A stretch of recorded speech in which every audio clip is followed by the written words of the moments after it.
আগরতলা স্থানীয় সংবাদ পড়ছি লক্ষণ কুমার ঘটক। এখনকার বিশেষ খবর হলো আগামীকাল চৈত্র সংক্রান্তি 1431 বঙ্গাব্দের শেষ দিন। নববর্ষকে স্বাগত জানাতে প্রস্তুতি চলছে সর্বত্র। ফুল বিজুর মধ্য দিয়ে আজ থেকে শুরু হলো চাকমা জনগোষ্ঠীর বিজু উৎসব। কিল্লা ব্লকের বিত্রায় হাড়ি বৈশু তের বা উৎসবের সূচনা করলেন রাজ্যপাল ইন্দ্রসেনা রেড্ডি নাল্লু। কেন্দ্রীয় সমবায় মন্ত্রী অমিত শাহ বলেছেন, ভারতের সমবায় খাতে উল্লেখযোগ্য পরিবর্তন ঘটেছে। বাংলা নতুন বছর 1432 সালকে স্বাগত জানাতে রাজ্যেও প্রস্তুতি চলছে। আগামীকাল চৈত্র সংক্রান্তির মধ্য দিয়ে সেই বিদায় হবে 1431 বঙ্গাব্দের। সেই সঙ্গে রাজ্যের বিভিন্ন জনজাতি ও সম্প্রদায়ের ঐতিহ্যমণ্ডিত বিজু বৈশু উৎসবের আয়োজন চলছে। আগরতলায় চৈত্র সেলে কেনাকাটায় শহরে ভিড় লক্ষ্য করা গেছে। চৈত্র সেলের শেষ লগ্নে সারা রাজ্যের দোকানপাট, রাস্তাঘাট, কেনাবেচায় মানুষের ভিড়ে জমজমাট। এই নিয়ে শুনুন একটি প্রতিবেদন। চৈত্র না এলে যেমন বৈশাখ আসে না, তেমনি চৈত্র সেল ছাড়া নববর্ষও জমে ওঠে না।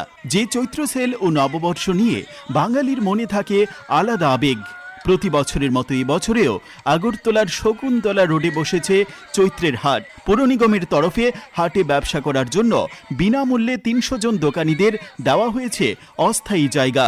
বেচা কেনাও বেশ ভালো হচ্ছে বলে জানান ব্যবসায়ীরা। ভালো হচ্ছে হ্যাঁ, ওই তো প্যান্ট 100 টাকা বিক্রি করে দিচ্ছি, বড় প্যান্ট। ছোটদের ড্রেস আছে মাত্র 100 টাকা জোড়া প্যান্ট। আচ্ছা, কেমন হচ্ছে বিক্রি? খুব ভালো হচ্ছে। হ্যাঁ, খুব ভালো। তো আমি তো প্রতি বছরই করি, আজকে 5 বছর হলো করি।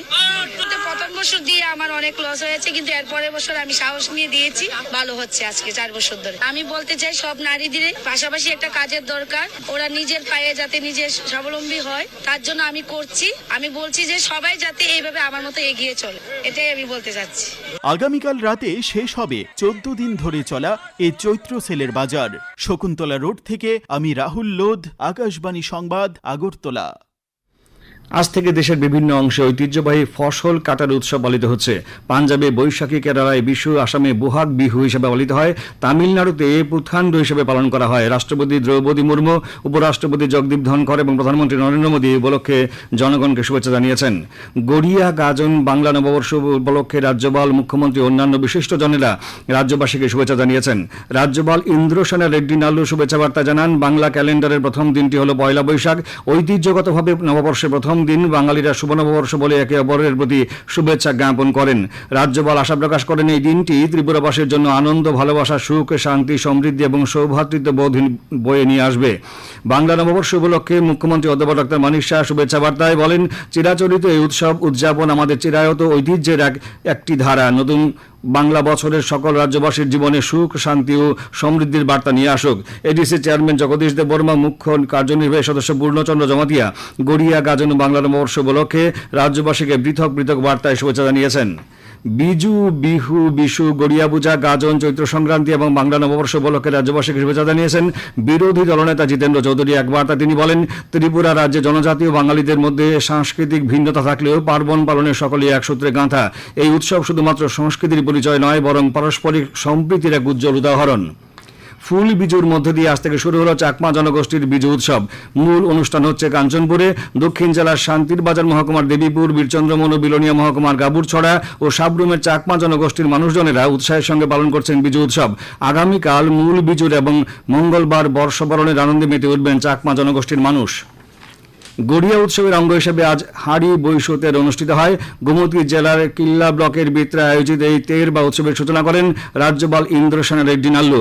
বাবা গড়িয়ার আগমনের আগে প্রতি বছরই এই দিনেই হাড়ি বৈশু তের বা উৎসব অনুষ্ঠিত হয়ে থাকে। বিত্রায় আয়োজিত অনুষ্ঠানে অন্যদের মধ্যে উপস্থিত ছিলেন অর্থমন্ত্রী প্রণজিৎ সিংহ রায়, বিধায়ক রামপদ জমাতিয়া সহ অন্যান্য জনপ্রতিনিধিরা। উল্লেখ্য, আগামী 21শে এপ্রিল অনুষ্ঠিত হবে রাজ্যের ঐতিহ্যবাহী গড়িয়া উৎসব। রাষ্ট্রপতি দ্রৌপদী মুর্মু, উপরাষ্ট্রপতি জগদীপ ধনখড় এবং প্রধানমন্ত্রী নরেন্দ্র মোদী আজ জালিয়ানওয়ালাবাগের শহীদদের প্রতি শ্রদ্ধা নিবেদন করেছেন। সামাজিক মাধ্যমে রাষ্ট্রপতি দ্রৌপদী মুর্মু 1919 সালের আজকের দিনে জালিয়ানওয়ালাবাগে আত্মত্যাগের কথা স্মরণ করে বলেন, তাঁদের আত্মত্যাগ দেশের স্বাধীনতা সংগ্রামকে শক্তিশালী করেছিল। উপরাষ্ট্রপতি জগদীপ ধনখড় বলেন, ভারত চিরকাল তাদের সাহসের কাছে ঋণী থাকবে। প্রধানমন্ত্রী নরেন্দ্র মোদী বলেন, আগামী প্রজন্ম সবসময় শহীদদের অদম্য ইচ্ছাশক্তিকে স্মরণ করবে। খবর প্রচারিত হচ্ছে আকাশবাণী আগরতলা কেন্দ্র থেকে। কেন্দ্রীয় স্বরাষ্ট্র সমবায় মন্ত্রী অমিত শাহ বলেছেন, নরেন্দ্র মোদী নেতৃত্বাধীন কেন্দ্রীয় সরকারে সমবায় মন্ত্রক সৃষ্টির পর থেকে ভারতের সমবায় খাতে উল্লেখযোগ্য পরিবর্তন ঘটেছে। আজ ভূপালে রাজ্যস্তরীয় সমবায় সম্মেলনে শ্রী শাহ ভারতের ইতিহাসে প্রথমবারের মতো কিভাবে কেন্দ্রীয় সরকার গ্রামীণ উন্নয়ন, কৃষি এবং পশুপালনকে একীভূত করেছে তার উপর জোর দেন। শ্রী শাহ প্যাক্সের ক্রমবর্ধমান ভূমিকা উল্লেখ করে বলেন, প্যাক্স 20টিরও বেশি রাজ্যে কাজ করে চলেছে। তিনি বলেন, সমবায়ের মাধ্যমে কৃষকরা ন্যায্য মূল্য পাচ্ছেন এবং তাদের ব্যাংক অ্যাকাউন্টে সরাসরি অর্থ প্রদান করা হচ্ছে। को पुनर्जीवित करना, डेयरी क्षेत्र का बढ़ावा करना, उत्पादन के क्षेत्र में सहकारिता को ले जाना, urban cooperative bank, district cooperative bank और ग्रामीण बैंकों के सुचारू व्यवस्थापन करना, ये सारा काम कैसे हो सकता है? सहकारिता मंत्रालय ने सबसे पहला काम किया, प्राइमरी सोसाइटी जो प्राइमरी एग्रीकल्चर सोसाइटी के नाम से जानी जाती है, इसके लिए एक मॉडल बायलॉज बनाए और मॉडल बायलॉज को सभी राज्य सरकारों को भेजा। শ্রী শাহ বলেন, 2.5 একরের কম জমির মালিক ছোট কৃষকরা এখন বীজ উৎপাদন করতে সক্ষম হবে। নতুন চালু হওয়া বীজ সমবায় তাঁদের পণ্যের ন্যায্য মূল্য নিশ্চিত করবে।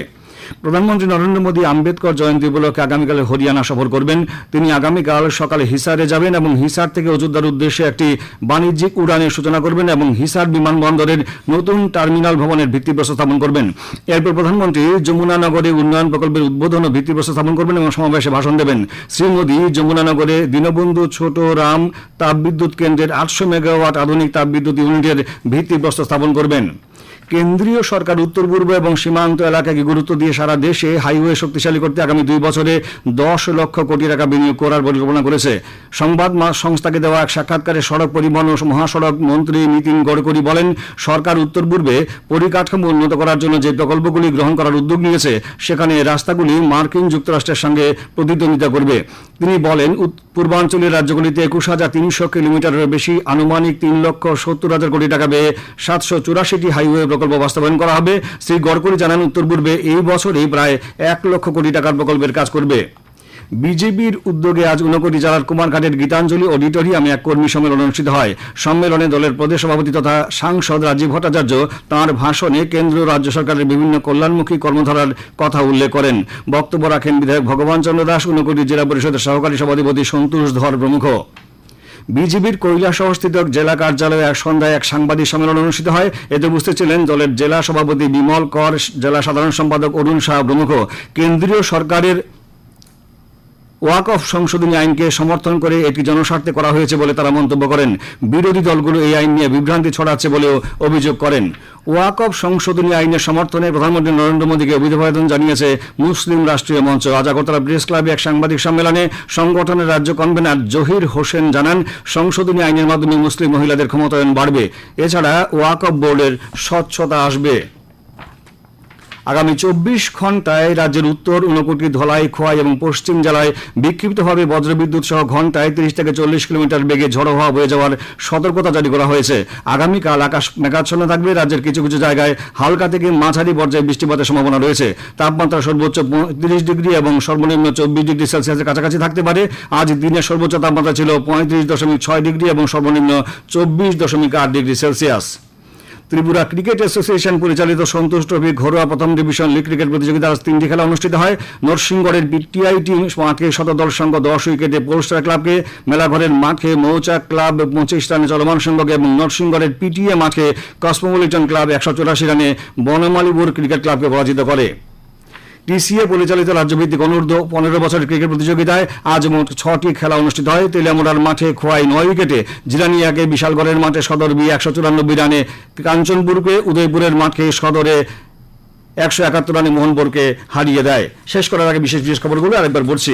আগামীকাল চৈত্র সংক্রান্তি 1431 বঙ্গাব্দের শেষ দিন, নববর্ষকে স্বাগত জানাতে প্রস্তুতি চলছে সর্বত্র।